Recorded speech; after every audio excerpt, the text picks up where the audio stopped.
حضرت جیسا کہ میں نے ابھی ایک کال آپ کے سامنے پیش کیا حضرت امام زین العابدین کا، جب میں نے یہ کال پڑھا تو یقین کریں روشنی ہو گئی اندر کہ سیرت النبی صلی اللہ علیہ وسلم بچوں کو پڑھانے کی ضرورت چیز نہیں، سکھانے کی چیز ہے، کہ جب تک آپ بچوں کے اندر سے اس کو نہیں گزاریں گے رول ماڈل بن کے، یا بچوں کے اندر اس کا صحیح کنسیپٹ اور اس کا امیج پیدا نہیں کریں گے، تو آپ جو ہے وہ رسول پاک صلی اللہ علیہ وسلم کے ساتھ لاکھ اپنی محبتوں کے دعوے کریں، لاکھ باتیں کریں، لیکن سیرت جو ہے یہ کوئی چیز ہی اور ہے، یہ نور ہے یہ تو۔ اور یہ بچوں کو سکھانے، جیسے صحابہ کرام یا تابعین اپنے بچوں کو حضور کے واقعہ سنا کے اس میں سے سبق اخذ کر کے پھر ان کو سکھاتے، تو میں سمجھتا ہوں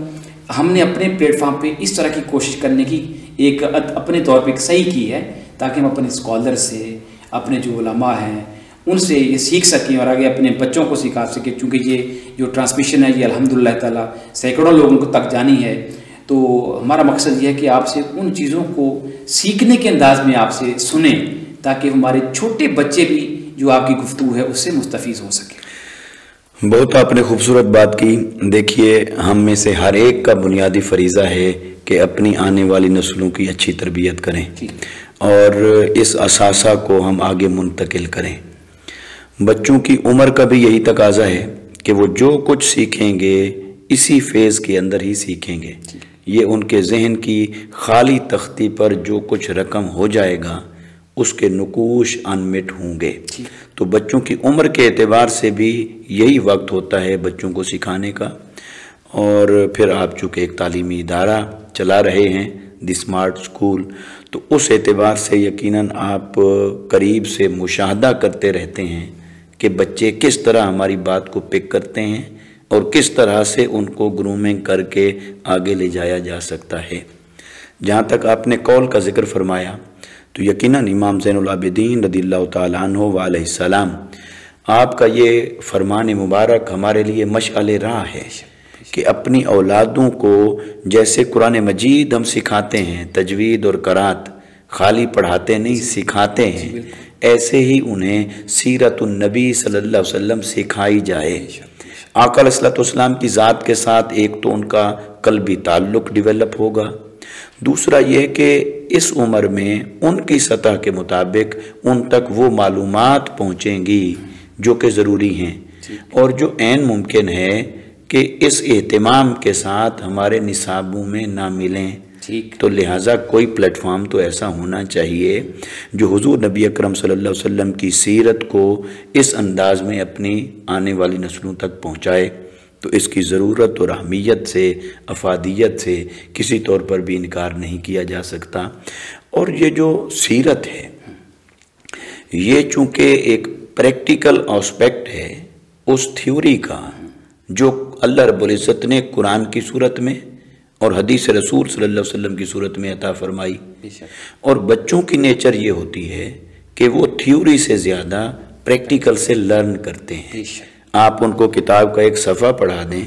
شاید وہ اتنا مفید نہ ہو جتنا کہ آپ انہیں کوئی پریکٹیکلی وہی چیز پرفارم کر کے دکھا دیں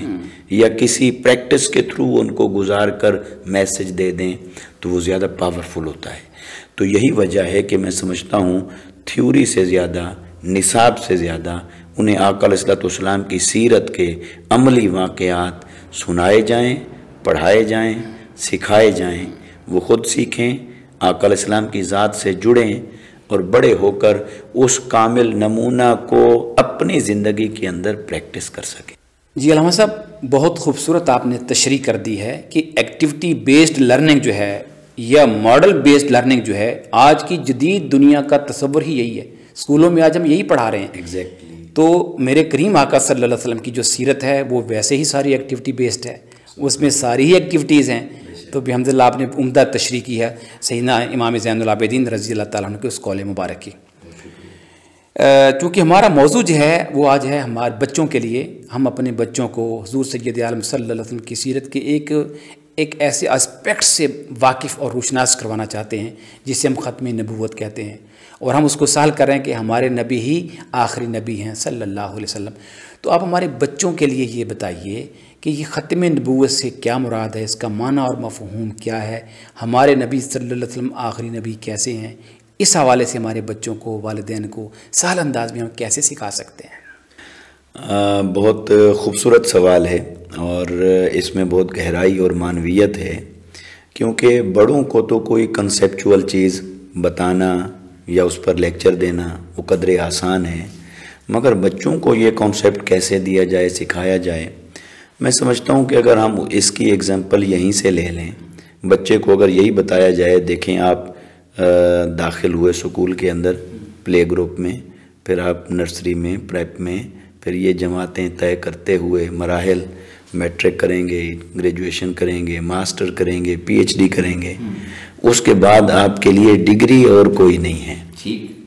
لہٰذا کسی نہ کسی جگہ پر جا کر آپ کی وہ جو ایجوکیشن ہے وہ کمپلیٹ ہو جاتی ہے۔ اس کو ہم یوں نہیں کہتے کہ سٹاپ ہو گئی، ہم کہیں گے کمپلیٹ ہو گئی۔ تو اللہ رب العزت نے آدم علیہ السلام سے جو نبوت کا سلسلہ شروع فرمایا، حضور نبی اکرم صلی اللہ علیہ وسلم کی ذات پر پہنچ کر وہ مکمل ہو گیا۔ تو جب وہ مکمل ہو گیا تو اس کے بعد کسی اور کی ضرورت نہ رہی۔ جب کسی اور کی ضرورت نہ رہی تو پھر کیوں بھیجا جائے؟ لہٰذا اگر کوئی ان کے ذہن میں یہ سوال پیدا کر رہا ہے بھی نبوت تو ہدایت کا سرچشمہ ہوتی ہے، یہ کیسے بند ہو گیا؟ نبوت تو ایک نعمت ہوتی ہے، نعمت کیسے زائل ہو گئی؟ نعمت کا دروازہ کیسے بند ہو گیا؟ تو اگر کوئی ان کے ذہنوں کو پراگندہ کر رہا ہے اس طرح کے عقلی سوالات سے، تو اس کا عقلی جواب یہ ہے، کاؤنٹر یہ ہے کہ کسی نہ کسی جگہ پر ہر شے آپ کی جا کر کمپلیٹ ہو جاتی ہے، مکمل ہوتی ہے۔ آپ مکان بنانا شروع کرتے ہیں، ایک سٹیج آتی ہے، آپ کہتے ہیں اب میرا مکان مکمل ہو گیا ہے۔ آپ تعلیمی ادارہ اسکول بناتے ہیں، ایک سٹیج آتی ہے، آپ کہتے ہیں اب مکمل ہو گیا ہے، کمپلیٹ ہو گیا ہے۔ لہٰذا جب آپ کی ہر شے زندگی کی، عملی زندگی کی کسی نہ کسی سٹیج پہ جا کے مکمل ہو جاتی ہے، اور مکمل ہونے کے بعد جب وہ سٹاپ ہوتی ہے تو اس پر یہ کویسچن ختم ہو جاتا ہے کہ اس کو کیوں ختم کر دیا؟ لہٰذا اللہ رب العزت نے انسان کی ہدایت و رہنمائی کے لیے 4 کتابیں نازل فرمائیں، صحیفے نازل فرمائے، 1.25 لاکھ انبیاء بھیجے، ان میں سے 313 کے قریب رسول بنائے۔ تو حضور نبی اکرم صلی اللہ علیہ وسلم کی ذات ببرکات کی بعثت پر پہنچ کر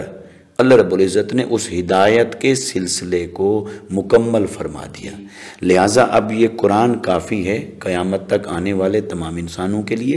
سیرت محمدی صلی اللہ علیہ وسلم کافی ہے آنے والے تمام انسانوں کے لیے، اور جہاں کہیں ہر دور کے نئے مسائل اور نئے چیلنجز پیدا ہوں گے، اس کے لیے انہی اصولوں کی روشنی میں اجتہاد کا دروازہ کھول کر رکھ دیا ہے کہ جب کبھی تمہیں کسی نئی چیز سے واسطہ پڑ جائے تو ان فاؤنڈیشنز کی روشنی میں، ان پرنسپلز کی روشنی میں، ان بنیادی اصولوں کی روشنی میں تم اسے انٹرپریٹ کر لینا، تم اس کی تشریح اور تعویل کر لینا، اور یہ بھی اجازت دے دی گئی ہو کہ جب وہ جو اس کی اہلیت رکھنے والے ہیں اجتہاد کی، وہ جب اس کی انٹرپریٹیشن کر دیں گے، اس کا کوئی حکم اخذ کر کے بیان کر دیں گے، تو اللہ بھی اسے قبول فرمائے گا اور حضور بھی اسے قبول فرمائیں گے، اور اس اجتہاد کو حکم الہی کا درجہ حاصل ہو جائے گا، جبکہ سابقہ امتوں میں ایسا نہیں تھا، کسی کو بھی اجتہاد کی اجازت نہیں دی گئی تھی۔ تو اس کا مطلب یہ ہے کہ اللہ رب العزت نے آنے والے دور کے چیلنجز اور جدید مسائل کو بھی ایک اینگل سے اکاموڈیٹ کر دیا ہے، اور ہدایت کی بنیادیں ساری مکمل فرما دی ہیں۔ تو اب ہم یہ کہیں کہ نبوت کا کام مکمل ہو گیا، اس لیے قرآن نے کہا الیوم اکملت لکم دینکم واتممت علیکم نعمتی وردیت لکم الاسلام دینا۔ آج کے دن وہ اسلام، وہ دین جو آدم سے چلا تھا اور 1.25 لاکھ انبیاء کرام اس کو لے کر آئے، آج وہ مکمل ہو گیا۔ تو جب مکمل ہو گیا تو ہم نے اپنی نعمت تم پر تمام کر دی ہے۔ تو لہٰذا ختم نبوت مصطفیٰ یہ ہے کہ اللہ رب العزت نے سلسلہ ہدایت کو حضور کی ذات پر مکمل فرما دیا۔ سبحان اللہ، سبحان اللہ۔ علامہ صاحب بہت ہی جامع اور تشفی والا اور آپ نے شاندار اور کامل جواب دے دیا۔ مجھے یہاں ایک بات یاد آ گئی سرکار دو عالم صلی اللہ علیہ وسلم کی، آپ کے جواب کے دوران ہی وہ بھی ذرا آپ دہرا دیں، تو کہ اس میں ایکٹیویٹی کا ذکر ہے جی، اور ایکٹیویٹی کی چونکہ ہم ایکٹیویٹی کو بیس بنا کے بات کر رہے ہیں، وہ جو آقا علیہ الصلوۃ والسلام نے ایک مکان کی اور اینٹ کی بات کی، وہ ذکر کریں آپ ذرا۔ جی ضرور۔ تو جب ہم قرآن مجید کی اس آیت کو لیتے ہیں نا جو سورہ احزاب کی آیت نمبر 40 ہے کہ ما کان محمد ابا احد من رجالکم ولکن رسول اللہ وخاتم النبیین، کہ محمد صلی اللہ علیہ وسلم تم میں سے کسی بالغ مرد کے باپ نہیں بلکہ وہ تو رسول ہیں اور آخری نبی ہیں۔ تو یہ جو لفظ ہے خاتم النبیین، آخری نبی، تو آخری نبی کی ڈیفینیشن کیا ہوگی؟ خاتم آیا نا، خاتم النبیین، تو خاتم النبیین کو اگر کوئی صرف لغت کے اندر جا کر دیکھے گا تو لغت کے اندر اس کے ایک سے زیادہ میننگ ہو سکتے ہیں، لیکن جب یہ قرآن ہے تو اس کی انٹرپریٹیشن صرف لغت کی روشنی میں نہیں ہوگی، بلکہ اس کی تشریح، تعویل، تفسیر اور معنی رسول اللہ صلی اللہ علیہ وسلم بتائیں گے، جن کو اللہ نے اس کتاب کے ساتھ معلم کتاب بنا کر بھیجا ہے۔ تو آقا علیہ السلام نے اس کی مثال دی، فرمایا اس کی مثال یوں سمجھ لو کہ جیسے ایک عمارت ہوتی ہے اور وہ عمارت چاروں طرف سے مکمل ہوتی ہے، اور کوئی دیکھنے والا آتا ہے اور اس کے چاروں طرف وہ راؤنڈ لگاتا ہے اور اس کی تعریف کرتا ہے، کیا خوبصورت عمارت ہے، کیا کامل ہے، اکمل ہے، پرفیکٹ ہے۔ پھر وہ ایک کونے میں آتا ہے تو وہاں دیکھتا ہے کہ ایک اینٹ کی جگہ خالی ہے، گویا ایک اینٹ ابھی لگانا باقی ہے، باقی سب کچھ مکمل ہے۔ تو وہاں آ کر رک جاتا ہے تو وہ کہے گا کہ نہیں، یہ عمارت ابھی مکمل نہیں ہے، اس میں ایک اینٹ کی گنجائش ہے۔ تو آقا علیہ السلام نے یہ مثال دے کے فرمایا جب وہ اینٹ لگا دی جائے گی تب وہ عمارت مکمل ہو جائے گی۔ تو حضور نبی اکرم صلی اللہ علیہ وسلم نے فرمایا میری مثل نبوت کی عمارت میں، نبوت کے مکان میں میری مثال ایسے ہے جیسے وہ ایک اینٹ جو رہ گئی تھی وہ رب تعالیٰ نے میری بعثت فرما کر اس نبوت اور ہدایت کی عمارت کو مکمل فرما دیا۔ سبحان اللہ، سبحان اللہ۔ تو کتنی بڑی پیاری مثال آقا علیہ السلام نے دی۔ تو اس سے وہ جو کسی شے کے تکمیل پذیر ہو جانے کا، مکمل ہو جانے کا جو تصور ہے، یہ میں سمجھتا ہوں کہ ختم نبوت مصطفیٰ کی بہترین تشریح ہے، جو ہم اپنے بچوں کو بہت آسانی کے ساتھ سمجھا سکتے ہیں کہ آخر اللہ رب العزت نے یہ دروازہ کیوں بند کر دیا ہے کہ کوئی اور نبی نہیں آئے گا۔ تو اس کی بہترین عملی تعویل بچوں کے لیے یہی ہے کہ عمارت مکمل ہو گئی۔ ماشاءاللہ، ماشاءاللہ، خوبصورت آپ نے ماشاءاللہ جی جواب دیا۔ یعنی نبوت ختم ہو گئی،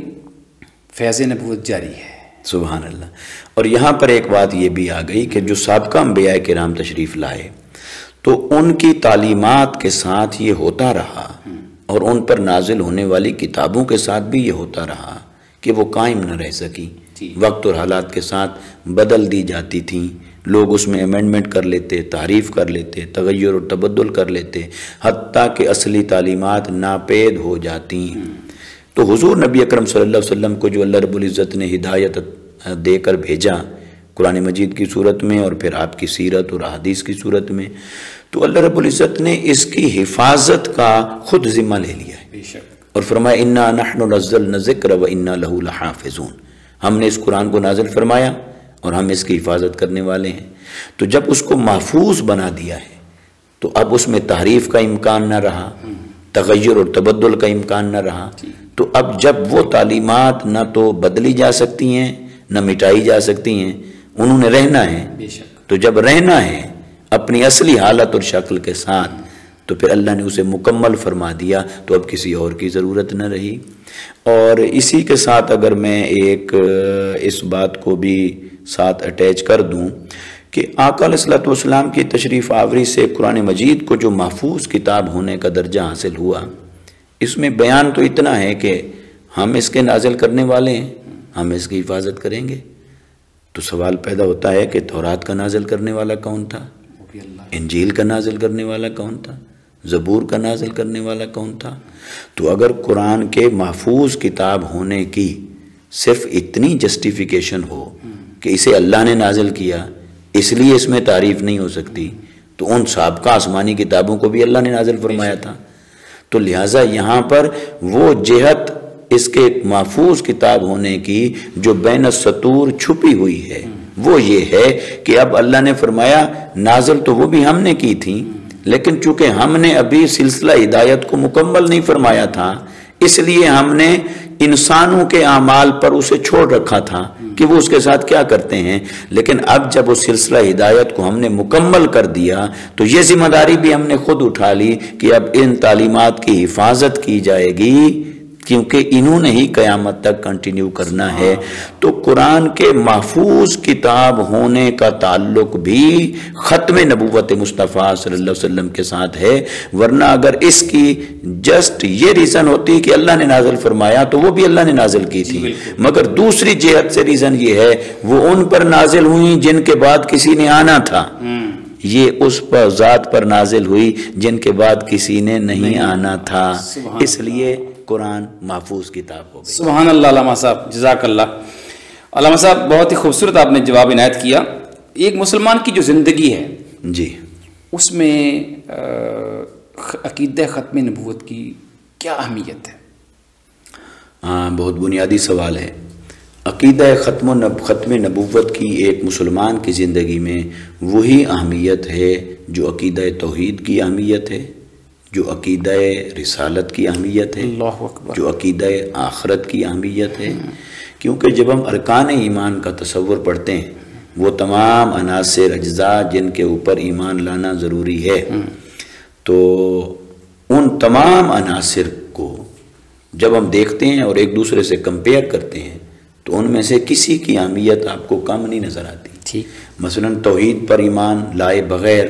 مومن نہیں ہو سکتا، ٹھیک ہے، تو کیا آخرت پر ایمان لائے بغیر مومن ہو جائے گا؟ نہیں ہوگا۔ نہیں۔ کیا سابقہ آسمانی کتابوں پر ایمان لائے بغیر کوئی مومن ہو جائے گا؟ اچھا، کیا ملائکہ اور ان کی حقیقت پر ایمان لائے بغیر کوئی مومن ہو جائے گا؟ کیا جو سلسلہ انبیاء ہوا ان تمام انبیاء پر ایمان لائے بغیر مکمل ہو جائے گا ایمان؟ اس کا جواب ہے نہیں۔ تو جیسے یہ ارکان ہیں، یہ پلرز ہیں اس ایمان کی عمارت کے، ایمان کی عمارت ان پلرز کے اوپر کھڑی ہے، ان میں سے ایک کو بھی ہٹا لیں گے تو عمارت منہدم ہو سکتی ہے، ہو جائے گی۔ تو لہٰذا یہی درجہ آقا علیہ الصلوۃ والسلام کی رسالت پر ایمان لانے کا ہے، اور آقا علیہ السلام کی رسالت پر ایمان لانے میں یہ چیز شامل ہے کہ آپ کے بعد کوئی کسی نبی کی بعثت نہیں ہوگی۔ تو لہٰذا آقا علیہ الصلوۃ والسلام کو خالی نبی ماننا یہ ایمان کو مکمل نہیں کرتا۔ آقا علیہ الصلوۃ والسلام کو ایسا نبی ماننا کہ آپ کے بعد کسی نبی کی بعثت نہیں ہوگی، یوں ماننا،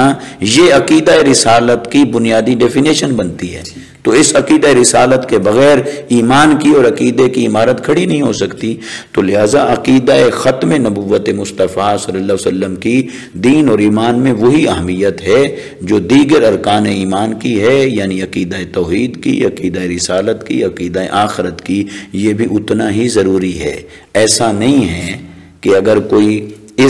کسی کا یہ ایریا ویک ہے، مشکوک ہے، اور باقی سب چیزیں اس کی پوری ہیں تو لہٰذا اس کو کچھ نہ کچھ نمبر دے کے پاس کر دیا جائے، نہیں۔ یہ بنیادی کرائیٹیریا ہے کہ وہ عقیدہ رسالت جب مصطفیٰ کریم صلی اللہ علیہ وسلم کی ذات پر پہنچتا ہے تو یہ مل کر نبوت پر عقیدہ بنتا ہے، ورنہ اس کا یہ جو پلر ہے یہ قائم نہیں رہتا۔ جب یہ قائم نہیں رہتا تو ایمان کی عمارت قائم نہیں رہے گی۔ ماشاءاللہ، یعنی عقیدہ ختم نبوت جو ہے بیسیکلی اگر ہم رسالت محمدی صلی اللہ علیہ وسلم کی بات کرتے ہیں، یعنی اس کا یہ اس کے لیے اس عقیدے کے لیے ناگزیر پہلو از حد ضروری ہے۔ ٹھیک ہے، ماشاءاللہ۔ علامہ صاحب آخری بات جو میں آپ سے پوچھنا چاہوں گا کہ جو موجودہ دور ہے یہ بڑا ایک سازشوں کا دور ہے، جس میں اندرونی سازشیں بھی ہیں، بیرونی سازشیں بھی ہیں، اور خاص طور پر یہ سازشوں کا شکار ہمارا بچہ اور ہمارا نوجوان جو ہے وہ تیزی سے ہو رہا ہے، اور چونکہ سوشل میڈیا جو ہے اس کے اوپر عجیب و غریب قسم کی، چونکہ سینسر اس پہ نہیں لگا ہوا، اس پہ عجیب و غریب قسم کی جگالی کرنے والے لوگ بیٹھے ہیں جو دین اسلام کو ڈیفرنٹ طریقوں سے نقصان پہنچا رہے ہیں، اور اس سلسلے میں عقیدہ ختم نبوت جو ہے اس کے اوپر بھی حملے ہو رہے ہیں۔ تو آج ہم اپنے بچوں کو عقیدہ ختم نبوت جو ہے وہ اور کس انداز میں اسکولوں میں، کالجز میں، مدارس میں، بلکہ میں کہوں گا گھروں میں، کس انداز میں یہ بچوں کو سارے ہم سے مل کے سکھائیں کہ جو ان کے اس عقیدے کے خلاف ہونے والے حملے ہیں اس وقت جو ہو رہے ہیں پوری آب و تاب کے ساتھ ہو رہے ہیں، ان حملوں کا ادراک ہو جائے ہماری نسل کو، اور اس کا مقابلہ کرنے کا جو وہ ایک جرأت اور جذبہ ہے اور سامان ہے وہ ہماری نسل کو نصیب ہو جائے۔ بہت شکریہ۔ آپ نے 2 لفظ خاص طور پر استعمال فرمائے، ایک یہ کہ جو سازشیں مختلف صورتوں میں ہو رہی ہیں، دوسرا آپ نے فرمایا جو حملے مختلف سمتوں سے ہو رہے ہیں۔ ان دونوں لفظوں کو اگر میں ایک لفظ میں جمع کروں جو حدیث مبارکہ میں ذکر ہوا، دور فتن کے مختلف فتنے، ٹھیک، کیونکہ قرب قیامت کے قریب جو زمانہ ہوگا تو جو قیامت کی طرف بڑھتے چلے جائیں گے تو فتنے بڑھتے چلے جائیں گے، تو یہ فتنوں ہی کی مختلف شکلیں ہیں۔ اب انہی فتنوں میں سے ایک فتنہ یہ پیدا ہو گیا جو آقا علیہ الصلوۃ والسلام کی ختم نبوت کے انکار کی صورت میں۔ اب یہ کچھ لوگ تو ایسے ہو سکتے ہیں جو صریحاً انکار کریں ختم نبوت مصطفیٰ صلی اللہ علیہ وسلم کا، ان کو کاؤنٹر کرنا آسان ہے، ٹھیک، مگر ان سے زیادہ خطرناک لوگ وہ ہیں کہ جو آقا علیہ الصلوۃ والسلام کی ختم نبوت کو لفظوں کی حد تک تسلیم کرتے ہوئے، اقرار کرتے ہوئے اس کی تعویل ایسی کر دیں کہ ایک عام آدمی چکرا جائے، وہ کہے بھی میں اب اس کو ختم نبوت کا منکر کہوں یا ماننے والا کہوں، یہ تو محمد رسول اللہ صلی اللہ علیہ وسلم کی نبوت کو بھی مانتا ہے، ان کو خاتم النبیین بھی مانتا ہے، مگر اس کی تعویل اور کر رہا ہے۔ اور پھر وہ اگر دلیل دے دے بھئی آپ کے ائمہ مجتہدین اکابرین مفسرین نے کتنے لفظوں کی تعویلات کی ایسی جو آپس میں ایک دوسرے سے کنفلکٹ کرتی ہیں، مختلف آراء ہیں، تو اگر اس مسئلے میں بھی مختلف آراء ہو جائیں تو آپ ان 4 فقہی مذاہب کو قبول کر کے بیٹھے ہیں، وہ بھی تو استنباط الگ الگ ہو گیا، اخذ مسائل کا طریق ان کا الگ الگ ہو گیا، تو لہٰذا یہ بھی الگ ہو گیا تو اسے بھی قبول کیا جائے۔ اگر اس طرح کے عقلی فتنے، حملے، سازشیں جو ذہنوں کو پراگندہ کریں، تو میں سمجھتا ہوں چونکہ ہم بچوں کی بات کر رہے ہیں کہ بچوں کو کیسے سکھایا جائے، بچوں کو کیسے پڑھایا جائے، ان کو یہ لاجک کیسے سمجھائی جائے آقا علیہ الصلوۃ والسلام کی ختم نبوت کے بارے میں، تو دیکھیں آپ کا سکول ہے دی اسمارٹ سکول، اگر اسی گلی میں کوئی ایک اور آدمی دی اسمارٹ سکول کے نام سے ادارہ بنا لے اور وہ اس سے پہلے آپ کے ادارے میں جاب کرتا ہو، آپ کے ادارے میں ٹیچر ہو، کسی سیٹ پر ہو، اور وہ وہاں کھول لے، نہ تو یہ جن کی فرنچائز ہے ان سے منظوری لے، نہ ان سے اپروول لے، اور آپ ہی کے سامنے کھول کے بیٹھے اور وہ کہے جی چونکہ مجھے بھی آزادی ہے اپنا کام کرنے کی، جیسے آپ کو آزادی ہے مجھے بھی آزادی ہونی چاہیے۔ آپ نے اگر اسے پبلک ویلفیئر کے لیے بنایا تو پبلک ویلفیئر کے لیے مجھے بھی بنانے کا رائٹ ہے، اور اگر آپ نے اسے روزگار کے لیے بنایا تو مجھے بھی روزگار کمانے کا حق ہے، تو لہٰذا میں نے بنایا۔ تو آپ اسے سمپلی یہی کہیں گے، یا کوئی بھی جو یہ فرنچائز کا ہونر ہے وہ یہی کہے گا، وہ کہے گا آپ کو کمانے کا رائٹ بھی ہے، خدمت کرنے کا رائٹ بھی ہے، تعلیم و تربیت کے لیے ادارہ قائم کرنے کا رائٹ بھی ہے، لیکن آپ کو نام اپنا رکھنا چاہیے۔ جی بالکل، ہمارے نام سے نہیں، برانڈ میرا نہیں یوز کر سکتے، آپ اپنا برانڈ لے کے آئیں تاکہ جو آنے والا ہے وہ کنفیوز نہ ہو۔ میرا برانڈ آپ یوز نہیں کر سکتے، ادارہ آپ کھول کے بیٹھ سکتے ہیں، لہٰذا برانڈ میرا یوز نہ کریں۔ تو بلا تشبیہ اور بلا مثال اگر بچوں کو یہ سکول ہے، سکول کے علاوہ کمپنی کی مثال دی جا سکتی ہے، کتنی کمپنیاں ہیں، ایک کمپنی رجسٹرڈ ہے، کوئی امپلائی ہو اس کمپنی میں، وہی باہر نکل کے تو وہ اس کا پروڈکٹ بنانا شروع کر دے یا اس کا جو مونوگرام ہے وہ یوز کرنا شروع کر دے تو اس پر کلیم چلا جائے گا۔ ایون آپ یوٹیوب کے اوپر آپ کوئی چیز ایسی آپ نے اپنے چینل پہ اپلوڈ کر دی، آپ کو سٹرائک آ جائے گی، کاپی رائٹ آئے گا، وہ کہیں گے یہ تو ہمارا برانڈ ہے، یہ تو پروڈکشن ہماری ہے۔ تو لہٰذا عقل اس بات کو آج کے دور میں تسلیم کرتی ہے کہ آپ کسی دوسرے کا برانڈ، کسی دوسرے کی اوریجنل چیز، اس کو اس طرح مس یوز نہیں کر سکتے۔ سو دی کوسچن از دیٹ،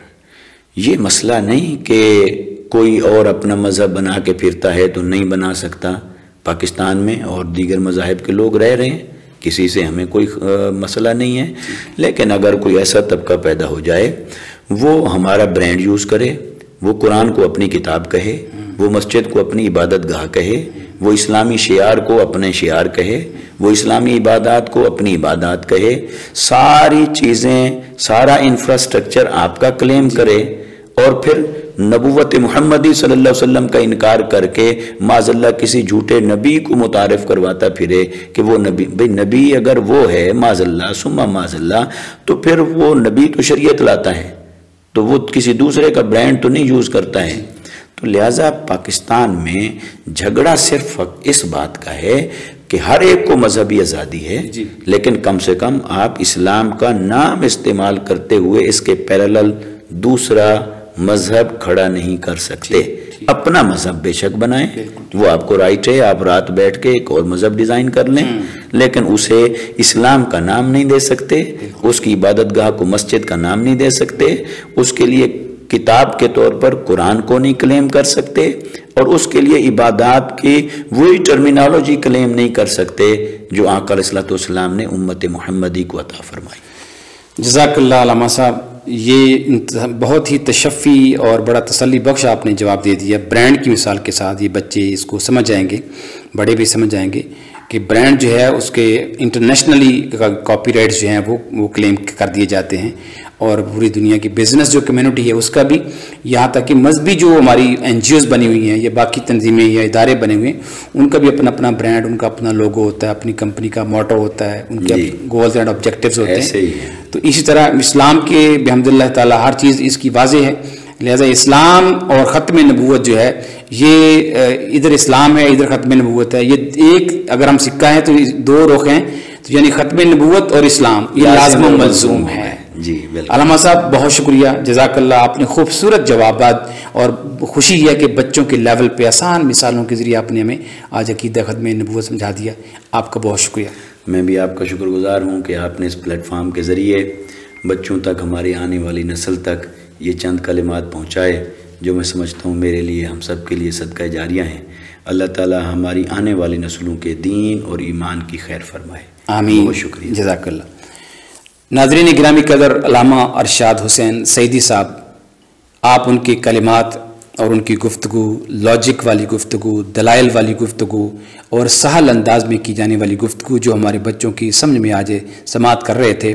میں امید کرتا ہوں کہ آپ کو عقیدہ ختم نبوت اور ہمارے نبی ہی آخری نبی ہیں صلی اللہ علیہ وسلم، اس موضوع کو سمجھنے میں انشاءاللہ تعالیٰ کوئی اب دقت اور دشواری نہیں رہے گی. اللہ تبارک و تعالیٰ ہمارے معزز مہمان کے علم میں اور اضافے فرمائے، اور جو دین متین کی خدمت یہ نگر نگر گلی گلی کر رہے ہیں، اللہ پاک اسے قبول فرمائے. وما علینا الا البلاغ.